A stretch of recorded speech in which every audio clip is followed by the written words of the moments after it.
Hi guys, welcome back to my channel, and I finally finished making my part 2 lies that people believe about themselves. And I wanted to start off with the lie that I used to believe about myself. I used to believe that I'm unlovable and it's hard to love me, which is partially true. I'm kidding.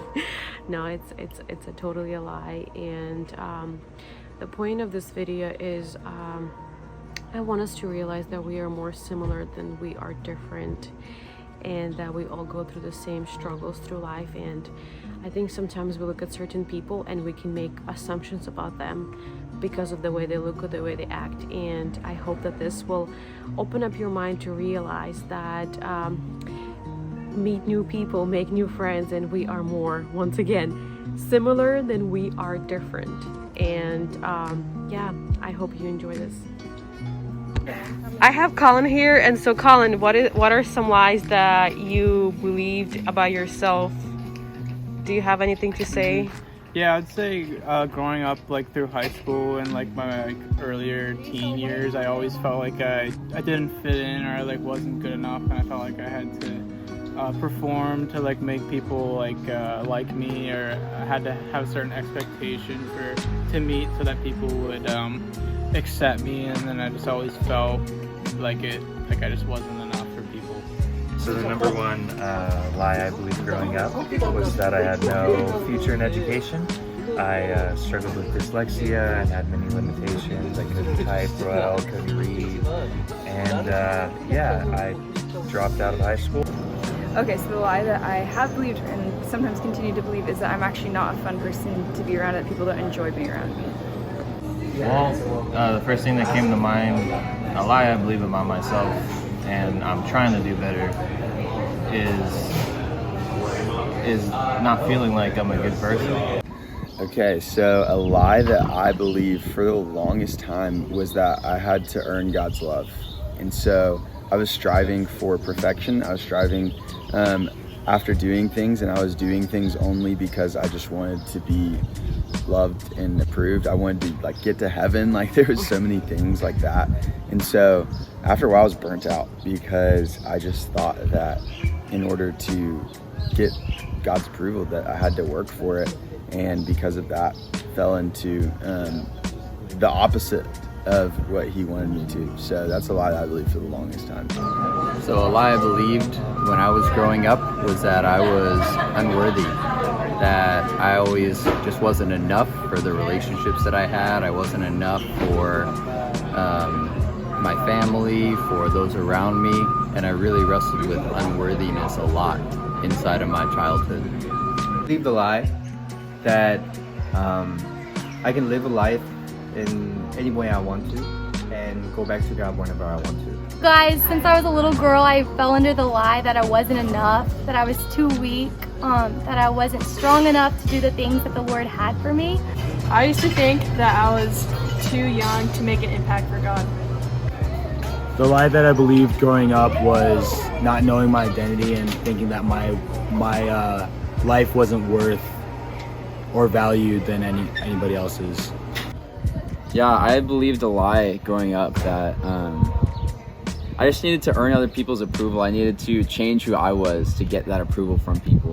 And I thought that relationships were built on only how I could serve people, and not just people pouring into who I knew God made me to be. And so I felt as though I had to always change myself to be loved and approved by other people.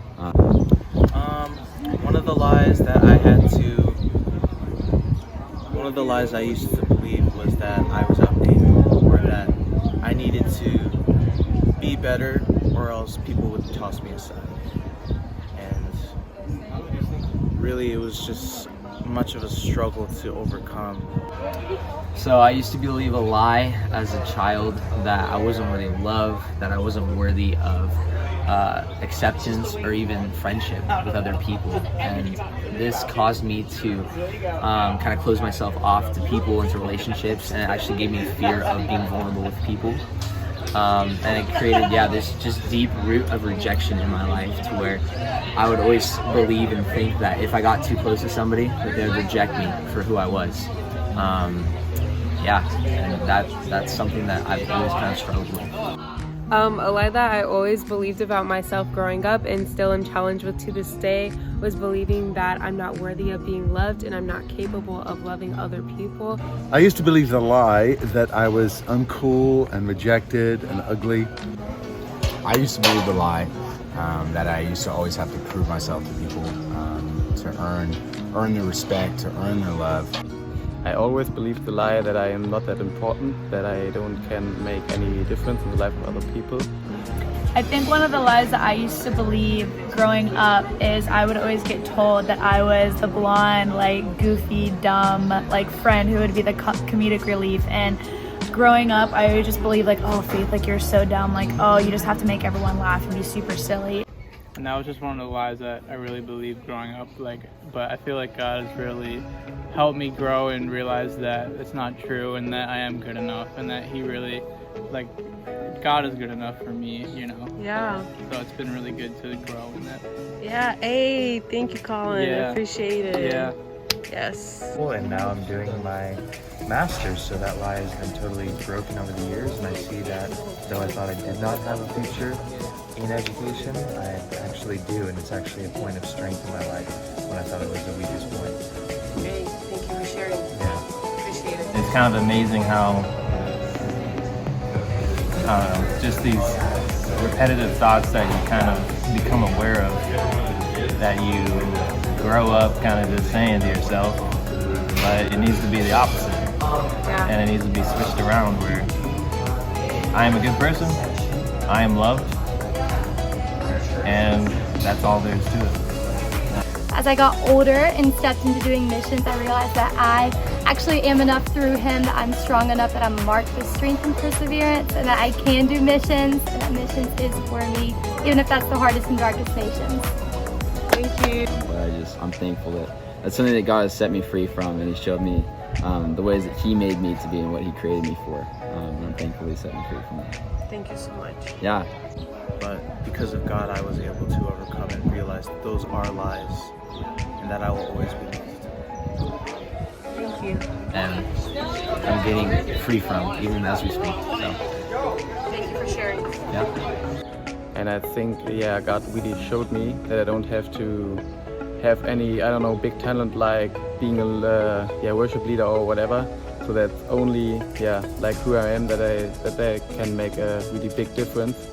And that, God really created everyone really uniquely and really, He has a purpose for everyone. I think that only being there for other people is what you're meant for sometimes.